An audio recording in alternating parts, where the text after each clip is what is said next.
আমরা আলোচনা করছিলাম যে এই যে আত্মতত্ত্ব,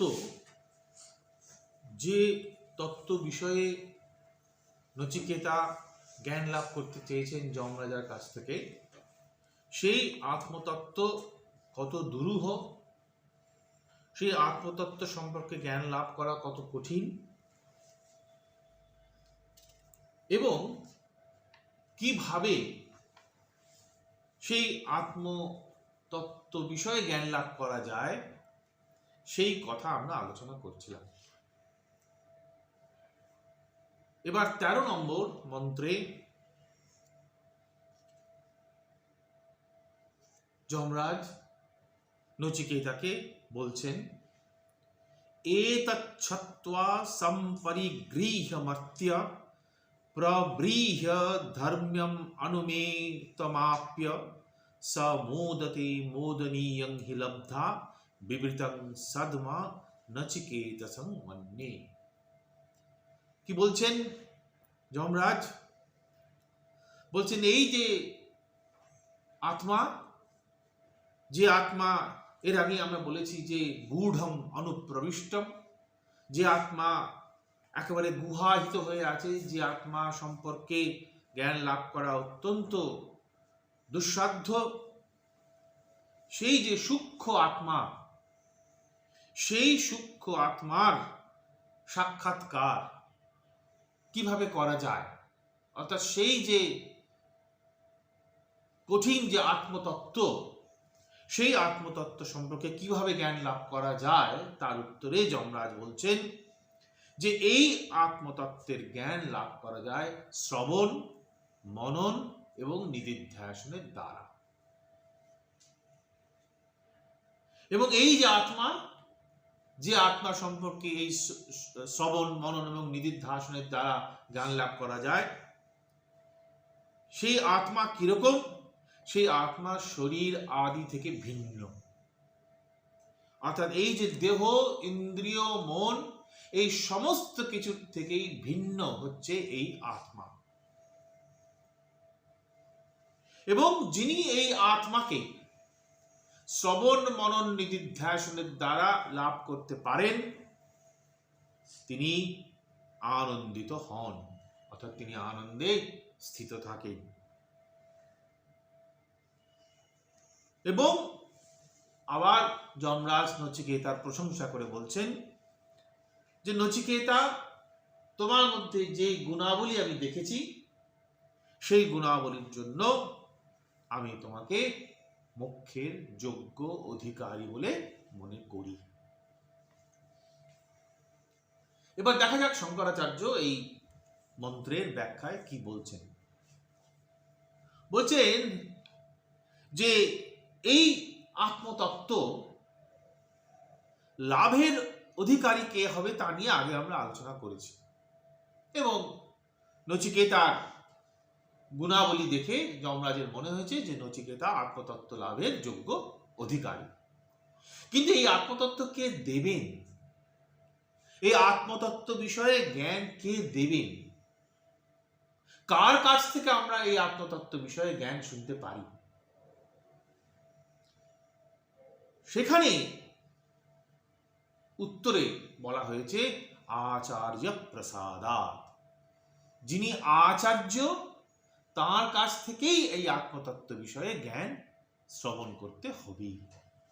তাহলে আত্মতত্ত্ব বিষয়ে জ্ঞান দেবার অধিকারী কে? আচার্য। আচার্য ছাড়া অন্যেরা কিন্তু এই আত্মতত্ত্ব বিষয়ে জ্ঞান দেবার অধিকারী নয়। অর্থাৎ আমরা আগে বলেছিলাম আচার্য শব্দটির যে ব্যুৎপত্তিগত অর্থ সেটা হচ্ছে এই, যে যিনি শাস্ত্রের অর্থকে জেনে সেই অর্থকে নিজের জীবনে, নিজের আচরণে প্রতিষ্ঠিত করেন, তিনি হচ্ছেন আচার্য। স্বয়ং আচরতে যস্মাৎ, যিনি নিজে সেই রকম আচরণ করবেন তাকেই আমরা বলছি আচার্য।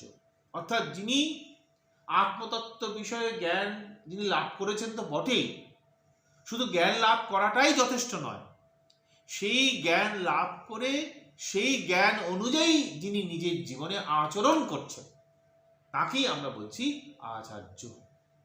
তাহলে এই আত্মতত্ত্ব বিষয়ে জ্ঞান দেবার অধিকারী কে? এই রকমের আচার্য। কাজেই আচার্যের অনুগ্রহ ছাড়া, আচার্যের সাহায্য ছাড়া আত্মতত্ত্ব বিষয়ক জ্ঞান লাভ করা যায় না।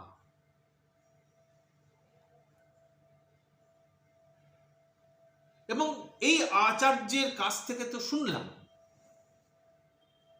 যাকে আমরা বলছি শ্রবণ। আচার্যের কাছ থেকে আমরা আত্মতত্ত্ব বিষয়ে শ্রবণ করলাম,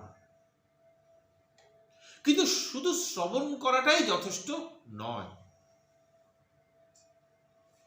এই শ্রবণের পর সেই বিষয়ে নানা প্রশ্ন থাকতে পারে, সেই বিষয়ে নানা সংশয় থাকতে পারে। সেই সমস্ত প্রশ্নের উত্তর পাওয়ার জন্য, সেই সমস্ত সংশয়ের যাতে নিরসন হয়, তার জন্য যেটা দরকার মনন। মনন মানে যুক্তি দিয়ে, শাস্ত্রানুকূল যুক্তি দিয়ে, যে কোনো যুক্তি নয়, যে যুক্তি বেদান্ত শাস্ত্রের অনুকূল সেই রকম যুক্তি দিয়ে, সেই রকম বিচার করে আচার্যের কাছ থেকে যে আত্মতত্ত্ব বিষয়ে শ্রবণ করলাম, সেই আত্মতত্ত্ব বিষয়ে যত যত সংশয় আমার ছিল, যত যত প্রশ্ন আমার ছিল, তা উত্তর আমি পেলাম। তাহলে মননের দ্বারা আমার একটা নিশ্চয়াত্মক বুদ্ধি হলো। নিশ্চয়াত্মক মানে যেখানে কোনো সংশয় নেই। তাহলে এই যে শ্রবণ করার পর যে মনন, সেই মননের দ্বারা কি জ্ঞান হলো, কি নিশ্চয়াত্মক বুদ্ধি হলো? যে শরীর আদি অতিরিক্ত আত্মা আছে।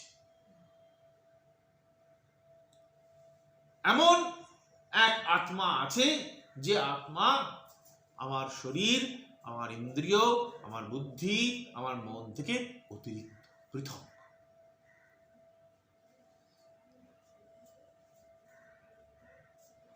কাজেই সকল প্রকারের সংশয়, সকল প্রকারের বিপরীত ভাবনা দূর করে আমার এই মননাত্মক জ্ঞান হলো। শ্রবণ হলো প্রথমে, তারপর হলো মনন। কিন্তু মননেই শেষ নয়, তারপরে আরেকটি পর্যায়ের কথা উপনিষদে বলা হয়েছে, শঙ্করাচার্য তার ভাষ্যেও বলেছেন, সেটা হচ্ছে নিদিধ্যাসন। নিদিধ্যাসন মানে কি? নিদিধ্যাসন বলতে এখানে উপনিষদের মূল মন্ত্রে একটি শব্দ ব্যবহার করা হয়েছে, প্রব্রীহ। প্রব্রীহ মানে নিদিধ্যাসনকে বোঝানো হয়েছে। অর্থাৎ যে নিশ্চয়াত্মক বুদ্ধি আমি পেলাম, কোন নিশ্চয়াত্মক বুদ্ধি পেলাম? যে শরীর, ইন্দ্রিয়, বুদ্ধি, মন অতিরিক্ত আত্মা বলে একটি জিনিস আছে, এই নিশ্চয়াত্মক বুদ্ধি আমার হলো, এই নিশ্চয়াত্মক জ্ঞান আমার হলো। কিন্তু এই বুদ্ধি লাভ করার পর এবার তাকে আমার নিরন্তর ধ্যান করতে হবে। তাকে নিরন্তর সেই ব্যক্তিকে ভাবতে হবে যে এই যে আত্মা, এই আত্মা আমার শরীর অতিরিক্ত, আমার ইন্দ্রিয় অতিরিক্ত, আমার বুদ্ধি অতিরিক্ত ইত্যাদি। নিরন্তর এই ধ্যান করাকেই বলা হচ্ছে নিদিধ্যাসন। কেমন? কাজেই আত্মতত্ত্ব বিষয়ে জ্ঞান দেবার অধিকারী কে আমরা বলছি আচার্য, এবং এই আত্মতত্ত্ব বিষয়ে জ্ঞান লাভ করার পথ হিসেবে আমরা এই তিনটি পর্যায়ের কথা বলছি, শ্রবণ, মনন এবং নিদিধ্যাসন। এই আত্মাকে বলা হয়েছে ধর্ম্যম। ধর্ম কথাটা এসছে ধৃ ধাতু থেকে, ধারণ করে রাখে। এই আত্মা এই সমগ্র জগৎকে ধারণ করে রাখে। সেই ধর্ম থেকে অভিন্ন যা অর্থাৎ আত্মা, তাকে বলা হচ্ছে ধর্মিয়া ময়রেফ জফলা। কাজেই এই আত্মাই হচ্ছে সমগ্র জগতের অধিষ্ঠান, সমগ্র জগতের আশ্রয়। এক অর্থে আশ্রয় তো সবকিছুকে ধারণ করে রাখে, সেই কারণে জগৎকে বলা হচ্ছে ধর্মিয়া ময়রেফ জফলা। যিনি এইরকম আত্মাকে জানতে পারেন, তার কি হয়? স মোদতে মোদনীয়ং হি লব্ধ্বা। এই আনন্দ স্বরূপ আত্মাকে জেনে তিনি নিজেও আনন্দিত হন।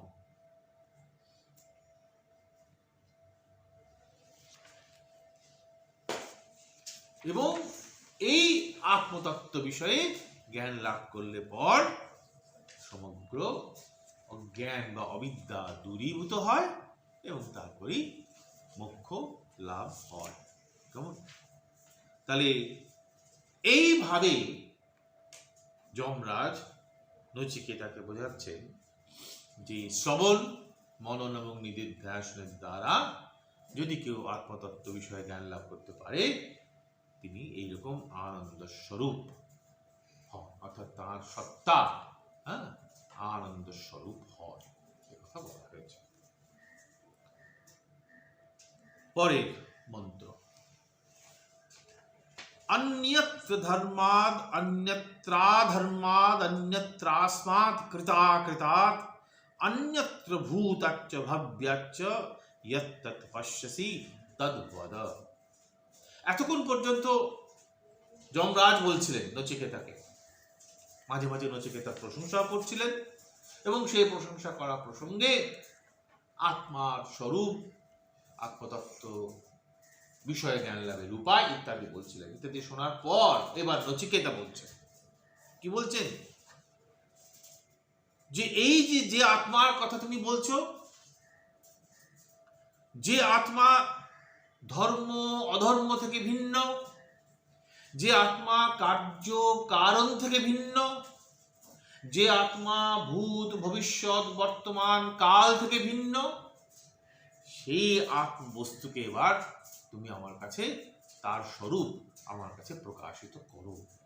অর্থাৎ নচিকেতা যেন খানিকটা ধৈর্য হারিয়ে যাচ্ছেন, কেন অনেকক্ষণ আগেই নচিকেতা বলেছিলেন যে আমার এই প্রশ্নের উত্তর তুমি দাও। তারপরে যমরাজ অনেক কথা বলেছেন, কাজেই এবার নচিকেতা বলছেন যে ঠিক আছে, সেই যে আত্মার কথা তুমি বলছো, যে আত্মা এত দুরূহ ইত্যাদি ইত্যাদি, যে আত্মাকে শ্রবণ মনন নিদিধ্যাসনের দ্বারা লাভ করা যায়, এইবার তুমি তাহলে আমাকে বলো, তদ্বদ, তুমি বলো আমার কাছে সে আত্মা কিরকম।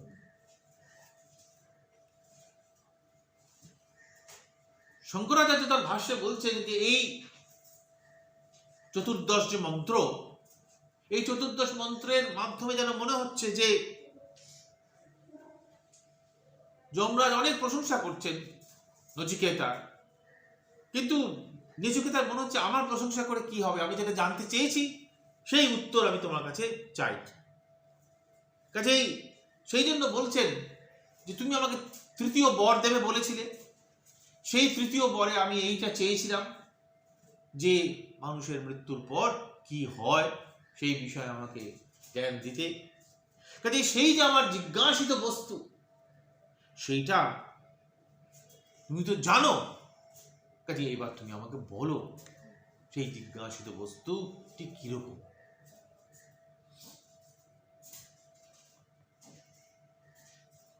এবার তার উত্তরে যমরাজ বলছে পঞ্চদশ মন্ত্র, সর্বে বেদা যৎ পদমানন্তি তপস্তপসাংসি সর্বাণি চ যদ বদন্তি যদিচ্ছন্তো ব্রহ্মচর্যং চরন্তি তত্তে পদং সংগ্রহেণ ব্রবীম্যোম ইত্যেতৎ।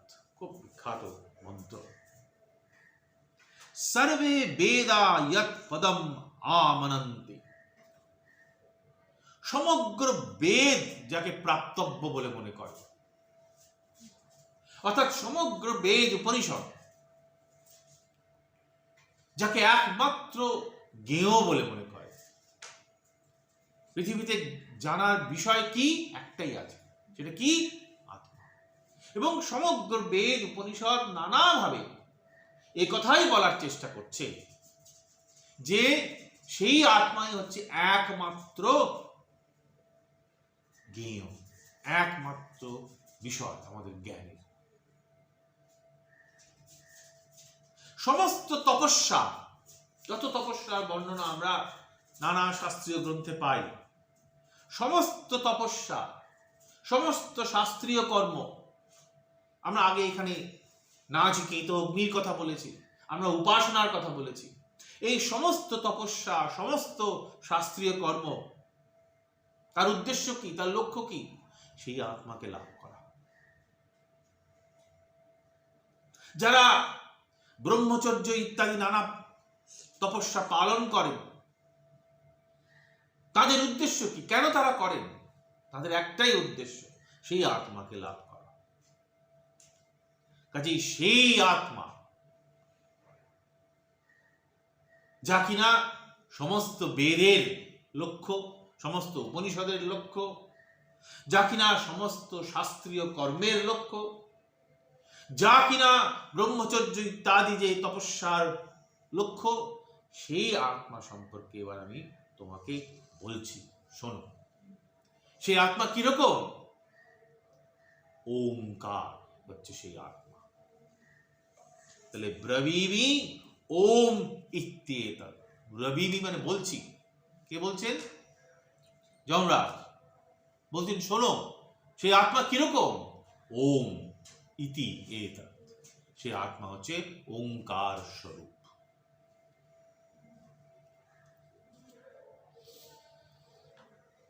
এই যে ওঙ্কার, যাকে বলা হয়েছে আত্মস্বরূপ, যমরাজ বলছেন এই ওঙ্কার একটি অক্ষর, তাই তো? আমরা যাকে বলি অক্ষর। এই ওঙ্কারকে বিশ্লেষণ করলে তিনটি বর্ণ আমরা পাই,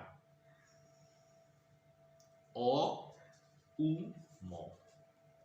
এই তিনটি বর্ণ দিয়ে এই ওঙ্কার, এই অক্ষরটি তৈরি হয়েছে। যমরাজ বলছেন এই ওঙ্কারই হচ্ছে ব্রহ্মস্বরূপ, আত্মস্বরূপ।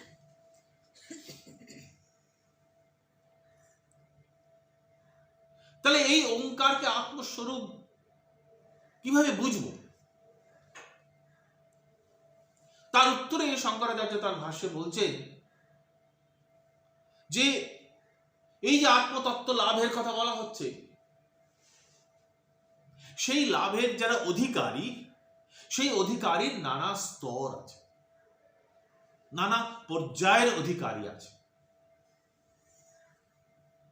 যারা বেদান্ত বাক্যগুলি শ্রবণ করে, মনন করে, নিদিধ্যাসন করে যারা আত্মজ্ঞান লাভ করেন, তাদেরকে বলা হচ্ছে উত্তম অধিকারী, সবচেয়ে ভালো, শ্রেষ্ঠ অধিকারী। বেদান্ত বাক্য বলতে মূলত উপনিষদের কথাই বোঝানো হচ্ছে। এই উপনিষদ পাঠ করে, এই উপনিষদের যে মর্ম কথা, সেই মর্ম কথাকে শ্রবণ করে, মনন করে, নিদিধ্যাসন করে, এবং সেই যে বেদান্ত বাক্য, আমরা সাধারণত 4টি মহাবাক্যের কথা বলা হয় বেদান্তের, অয়ম আত্মা ব্রহ্ম, অহং ব্রহ্মাস্মি ইত্যাদি করে 4টি মহাবাক্যের কথা বলা হয়। এবং এই 4টি মহাবাক্যেরই মূল তাৎপর্য একই। কি বলা হচ্ছে? জীবাত্মা এবং পরমাত্মা বা ব্রহ্ম অভেদ। কেমন? অহং ব্রহ্মাস্মি, আমি ব্রহ্ম। তৎ ত্বম আসি, তুমি সেই ব্রহ্ম। অয়ম আত্মা ব্রহ্ম, এই যে আত্মা, যে আত্মা আমার মধ্যে আছে, সেই আত্মাই হচ্ছে ব্রহ্ম। কেমন? এইভাবে যে 4টি মহাবাক্য, এগুলোকে বলা হয় মহাবাক্য। এই 4টি মহাবাক্যের কথা যে বলা হয়, এই 4টি মহাবাক্যের জ্ঞান থেকেই এই আত্মা, জীবাত্মা এবং পরমাত্মা যে অভেদ, অর্থাৎ অদ্বৈত, সেই অদ্বৈতের উপলব্ধি হয়, দুই নয় এক। কাজে আমি হচ্ছে আসলে সেই ব্রহ্ম বা সেই আত্মা। যারা বেদান্ত বাক্যের আলোচনা করে, যারা বেদান্ত বাক্যের শ্রবণ করে, মনন করে, নিদিধ্যাসন করে এইরকম জ্ঞান লাভ করতে পারেন আত্মতত্ত্ব বিষয়ে, তাদেরকে বলা হয়েছে উত্তম অধিকার, সবচেয়ে ভালো অধিকার, শ্রেষ্ঠ অধিকার। কিন্তু সবাই তো সেই রকম বেদান্ত বাক্য শ্রবণ করে সেই বিচারে সবার সামর্থ্য নেই, তাদেরকে বলা হয়েছে মন্দ অধিকার।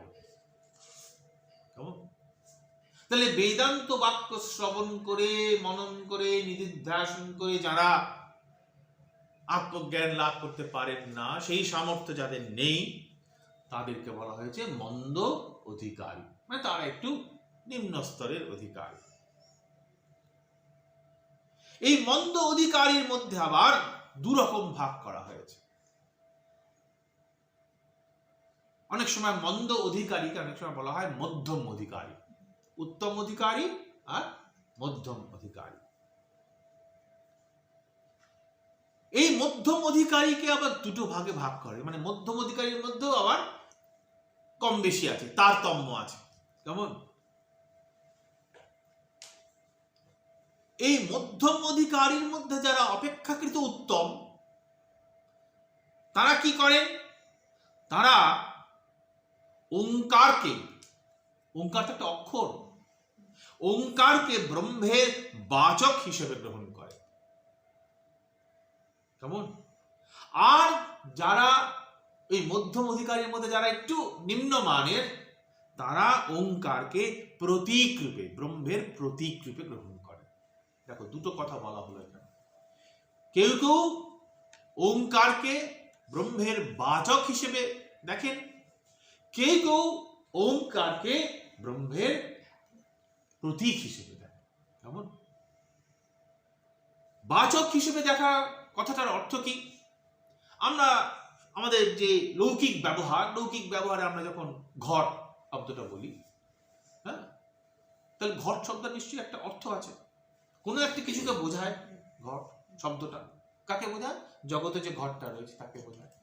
তাহলে ঘট শব্দটা হলো বাচক, আর জগতে যে ঘট জিনিসটা রয়েছে, যা দিয়ে আমরা জল আনি ইত্যাদি ইত্যাদি, সেটা হচ্ছে বাচ্য। তাহলে সাধারণত আমরা লৌকিক ব্যবহারে যখন শব্দ ব্যবহার করি লৌকিক জীবনে, তখন আমরা এই বাচ্য বাচক সম্বন্ধের কথা ভাবি। তাহলে ঘট শব্দ হচ্ছে বাচক, আর জগতে যে ওই মাটির যে জিনিসটা আছে সেটাকে বলা হচ্ছে বাচ্য। ঠিক আছে? যেমন টেবিল শব্দটা হচ্ছে বাচক, আর এই জিনিসটা হচ্ছে বাচ্য। ঠিক তেমনি কেউ কেউ মনে করেন, সাধনা এইভাবে করেন, আত্মজ্ঞান লাভের পথে এইভাবে এগোন, তারা মনে করেন ওঙ্কার হচ্ছে ব্রহ্মের বাচক। ঠিক ঘট শব্দটা যেমন জগতে ঘট জিনিসটার বাচক, ঠিক তেমনি ওঙ্কার হচ্ছে ব্রহ্মের বাচক। তাহলে ওঙ্কারের সাথে ব্রহ্মের কি সম্পর্ক আছে? বাচ্য বাচক সম্বন্ধ আছে। তাহলে ওঙ্কার বলতে আমরা কাকে বোঝাবো? ব্রহ্মকে বোঝাবো। ঠিক যেমন টেবিল শব্দটা দিয়ে কাকে বোঝাই? এই জিনিসটাকে বোঝাই।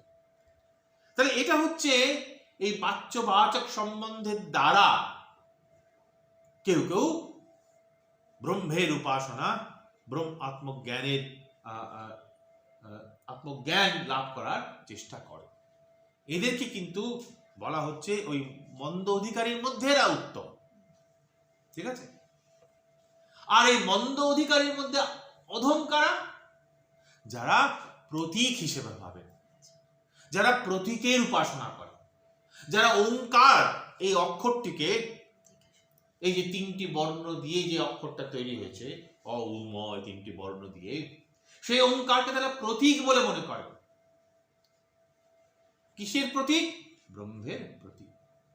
যেমন ধরো আমি যদি এই বোর্ডে, হ্যাঁ, একটা পাখির ছবি আঁকি, তাহলে সেই ছবিটা হলো একটা প্রতীক। চিহ্ন। কিসের চিহ্ন? একটা পাখির চিহ্ন। ঠিক আছে? ঠিক তেমনি ওই মধ্যম অধিকারীর মধ্যে যারা আবার একটু মন্দ, তারা ওঙ্কারকে ব্রহ্মের প্রতীক বলে মনে করে। আর যারা একেবারেই মন্দ অধিকারী, আমরা তো উত্তম অধিকারী দেখলাম বেদান্ত বাক্যের প্রসঙ্গে, মধ্যম অধিকারীর মধ্যে আবার দুটো ভাগ দেখলাম। একদল ওঙ্কারকে বাচক হিসেবে দেখছেন, আরেক দল ওঙ্কারকে প্রতীক হিসেবে দেখছেন। এবার আরো নিচে যদি আমরা যাই, যাদেরকে বলা হচ্ছে মন্দ অধিকারী আত্মজ্ঞানের, তারা কিভাবে আত্মজ্ঞানের পথে এগোন? তারা কর্ম এবং উপাসনার পথে এগোন। কেমন?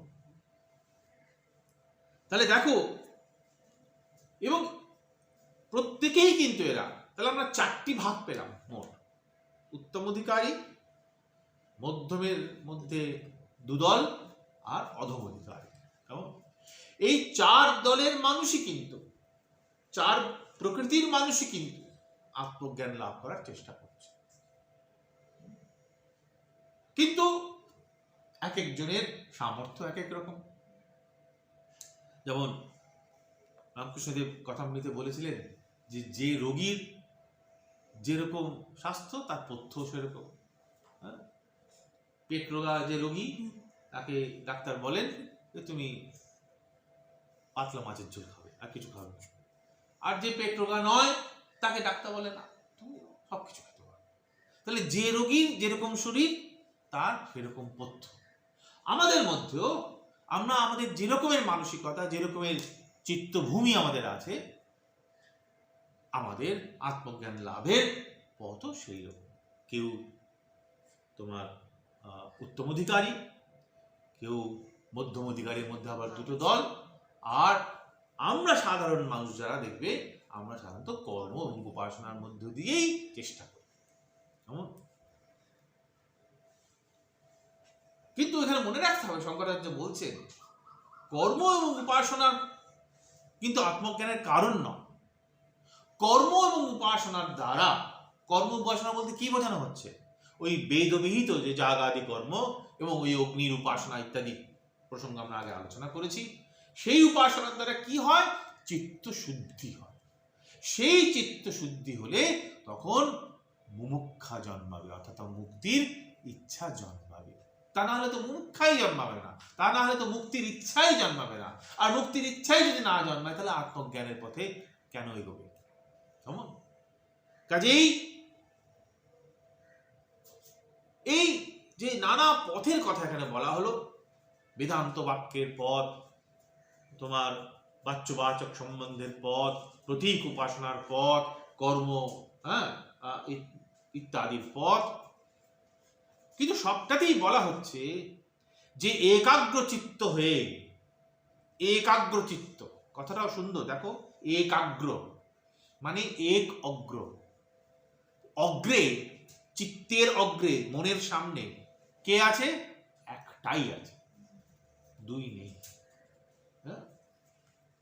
নচিকেতার যে তোমার কথা ছিল যে আমি আর কিছুই চাই না, রাজ্য চাই না, তোমার সম্পদ চাই না, দীর্ঘ আয়ু চাই না, কেমন অপ্সরা ইত্যাদি কিছুই চাই না, এগুলো সবই তো যমরাজ নচিকেতাকে দেবেন বলেছিলেন। কিছুই চান না। কি চান? একটাই চান। সেটা কি?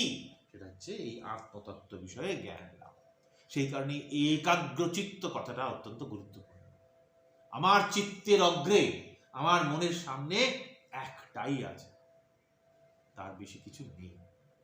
এই একাগ্রচিত্ত হয়ে যদি কোনো ব্যক্তি ওঙ্কারের উপাসনা করেন, সে যেভাবেই হোক না কেন, সেটা প্রতীক হতে পারে, সেটা বাচ্যবাচক সম্বন্ধ হতে পারে, তাহলে তখন তার সেই নির্মল নিষ্কলুষ চিত্তে সেই তোমার আত্মজ্ঞান প্রকাশিত হবে।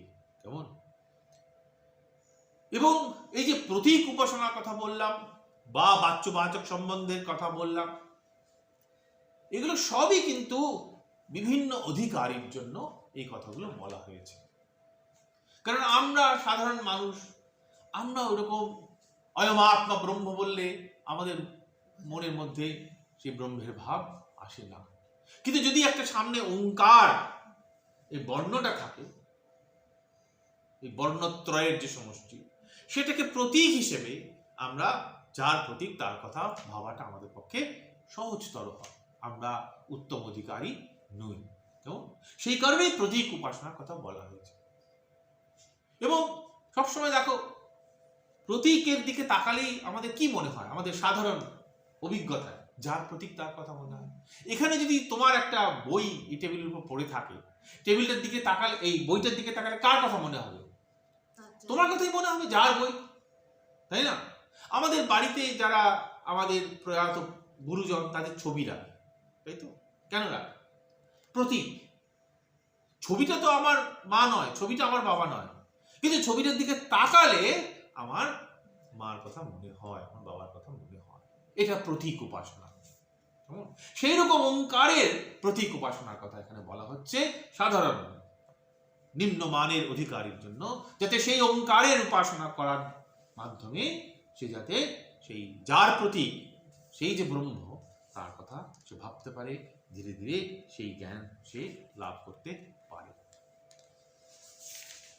তাহলে এই যে আত্মা, যে আত্মা ওঙ্কার স্বরূপ, এই ওঙ্কারের আরেকটা নাম বলা হয় প্রণব। প্রণব মন্ত্র একে বলা হয়, এই ওঙ্কার। এই যে ওঙ্কার স্বরূপ যে আত্মা বলা হচ্ছে, এই আত্মাকে পাওয়ার কথাই সমস্ত বেদ উপনিষদ বলছে। সর্বে বেদা ইয়ৎ পদম আমানন্তি।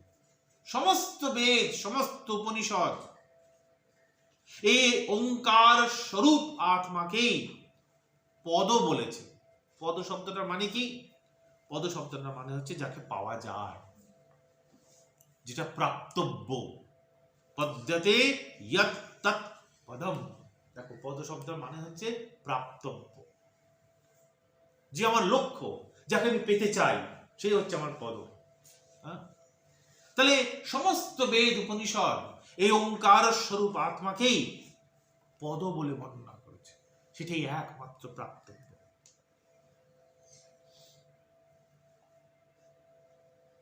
সেই যে উপনিষদে শ্বেতকেতুর যে কাহিনী আছে, সেখানে শ্বেতকেতু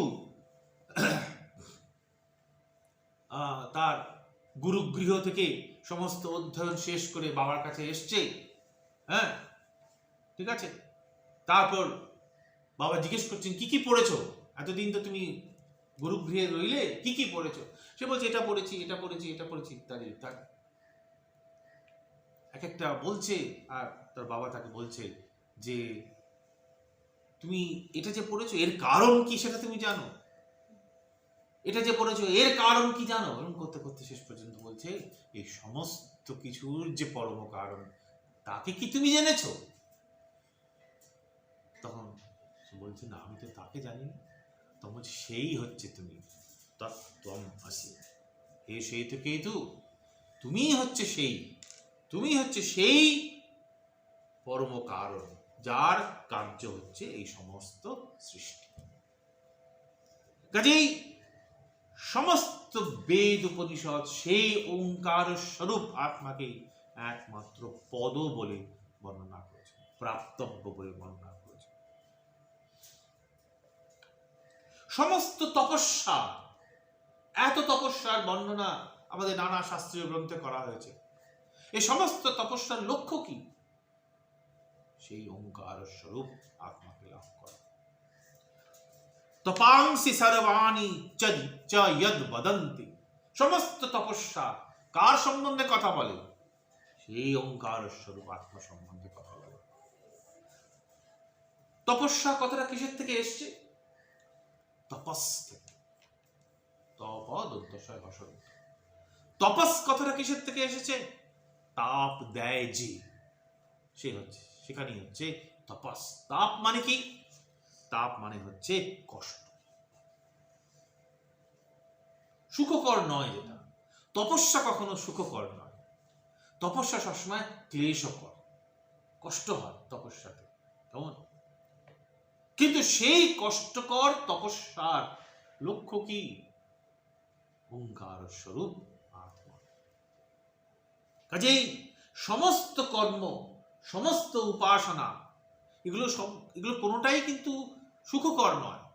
এই যে এত যাগাদি কর্মের কথা বলা হচ্ছে, এত উপাসনার কথা বলা হয়েছে, হ্যাঁ, এগুলো কোনোটাই তো খুব সুখকর নয়, খুবই ক্লেশজনক।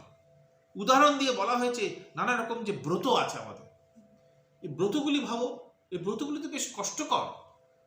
হ্যাঁ, সারাক্ষণ অনেকক্ষণ বসে থাকতে হবে এক জায়গায়। হ্যাঁ, তোমার এই যে আমরা উপবাস করি, উপবাস মানে তো শুধু না খাওয়া না, উপবাস মানে মানে নিকটে বাস করা, মানে ঈশ্বরের নিকটে বাস করা, মানে সেই সময়টা তুমি তাঁর কথাই ভাববে। এটাই হচ্ছে উপবাস শব্দের অর্থ। তুমি তখন খাবার কথা ভাববে না। কেমন আমরা তো সর্বদাই আমাদের যে পঞ্চ ইন্দ্রিয় আছে, সর্বদাই দেখো সেই পঞ্চ ইন্দ্রিয় পরিতৃপ্তির কথাই ভাবছি, সকাল থেকে রাত পর্যন্ত। কি খাবো, কোথায় যাব, কি দেখব, কার কথা শুনবো, হ্যাঁ, কোন সুখকর জিনিস স্পর্শ করব, ভেবে দেখো। আমাদের পঞ্চ ইন্দ্রিয়ই আমাদের সমগ্র জীবনকে পরিচালিত করছে। বারবারই আমরা সেই পঞ্চ ইন্দ্রিয়ের যে তাড়না, তার মধ্যেই ঘুরপাক খাচ্ছি। আমরা সেটাকেই মনে করছি সুখকর। কিন্তু তপস্যা যদি করতে হয়, যে তপস্যার লক্ষ্য হচ্ছে ওঙ্কার স্বরূপ আত্মা লাভ, আত্মতত্ত্বের জ্ঞান লাভ, সেই তপস্যা হচ্ছে ক্লেশকর। কাজেই এয়ার কন্ডিশন ঘরে বসে খুব বেশি জপ তপ করা যায় না, তপস্যা হচ্ছে না। এটা তো খুব সুন্দর, একটু গান শুনতে শুনতে, হ্যাঁ, এয়ার কন্ডিশন ঘরে বসে আমি জপ করছি, প্রতীক উপাসনা করছি, ওঙ্কারের উপাসনা। আমরা অনেক সময় গরমে কষ্ট হয়, তাই এয়ার কন্ডিশন ঘরে বসে আবার একটু গান, সুন্দর গান চালিয়ে, ইউটিউবে পাওয়া যায় সব গান, সেই গান চালিয়ে আমরা সাধনা করছি, তপস্যা করছি। তো সেটা আর যাই হোক, সেটা তপস্যা। আর এই যে গুরুগৃহে এতদিন থেকে ব্রহ্মচারী যে এত বিদ্যা অর্জন করছেন, সেই সমস্ত বিদ্যার লক্ষ্য কি? এই ওঙ্কার স্বরূপ আত্মা। যদিচ্ছন্তো ব্রহ্মচর্যম চরন্তি। এই যে ব্রহ্মচর্য পালন, এই গুরুগৃহে এত অধ্যয়ন, 12 বর্ষ তখনকার দিনে অধ্যয়ন করতে হতো, 12 বছর। সেই সমস্ত অধ্যয়নের লক্ষ্য কি? ওই ওঙ্কার স্বরূপ আত্মা।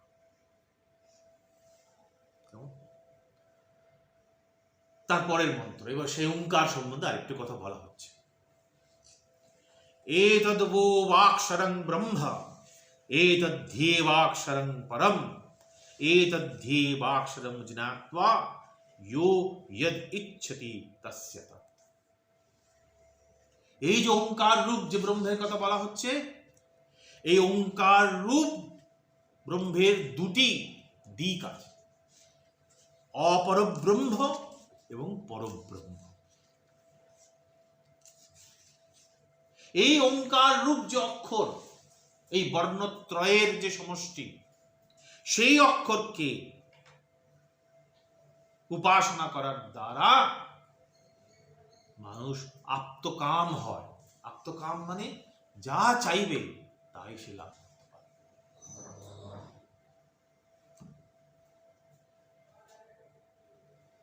তাহলে এখানে আমরা ব্রহ্মের দুটি প্রেক্ষিতের কথা পেলাম, অপরব্রহ্ম আর পরব্রহ্ম। দুটি কিন্তু ওঙ্কারের স্বরূপ, দুটি ওঙ্কারের প্রকাশ। এই যে হিরণ্যগর্ভ থেকে এই যে বৈচিত্র্যপূর্ণ যে সৃষ্টি, এই সৃষ্টিও ব্রহ্মস্বরূপ, কিন্তু এই সৃষ্টি হচ্ছে কার্যরূপ ব্রহ্ম, তাই তাকে বলা হচ্ছে অপরব্রহ্ম। কাজে এই যে জগৎকে দেখছি, এই যে জগৎ প্রপঞ্চকে দেখছি, অসংখ্য ঘটনা, অসংখ্য বস্তুর সমাহার, নিয়ত যেখানে পরিবর্তন হচ্ছে, সৃষ্টি এবং ধ্বংসের নিয়ত লীলা চলছে, সেটাও ব্রহ্ম, কিন্তু সেটা হচ্ছে অপরব্রহ্ম বা কার্যরূপ ব্রহ্ম। তাহলে এই সমস্ত কিছুর তো একটা কারণ আছে, যাকে আমরা আগে বলেছিলাম অকারণ কারণ, যার আর কোনো কারণ নেই, যেটাকে আমরা বলছি পরম কারণ, যাকে অ্যারিস্টটলের ভাষায় বলা যায় আনকজড কজ। এমন যে কজ তার আর কোনো কজ নেই, তাকে বলা হচ্ছে পরব্রহ্ম। তাহলে কারণ রূপ ব্রহ্ম আর কার্যরূপ ব্রহ্ম, এই দুই হচ্ছে ওঙ্কারের স্বরূপ। কাজেই ওঙ্কারের জ্ঞান, ওঙ্কার স্বরূপ যে আত্মার জ্ঞান, সেই আত্মার জ্ঞান লাভ করলে তখন বোঝা যায় যে এই যা কিছু দেখছি, যাকে আমরা কার্য বলছি, যাকে আমরা সৃষ্টি বলছি, আর এই সমস্ত কার্যের যা কারণ, এই সবই হচ্ছে আত্মা বা ব্রহ্ম। আত্মা বা ব্রহ্ম ছাড়া জগতে আর কিছু নেই। এই জন্যই তো অদ্বৈত, দুই নয় এক। এবং ওঙ্কারের ধ্যানের দ্বারা যখন এই অজ্ঞান দূরীভূত হবে, যখন এই বহুর জ্ঞান, এটা হচ্ছে অজ্ঞান, এই বহুর জ্ঞান যখন দূরীভূত হবে, তখন সেই এক অখণ্ড আত্মার জ্ঞান প্রকাশিত হবে, এবং সেই আত্মার জ্ঞান প্রকাশিত হলে পরেই তোমার সমস্ত অবিদ্যা তিরোহিত হবে, তখনই মুক্তি লাভ সম্ভব।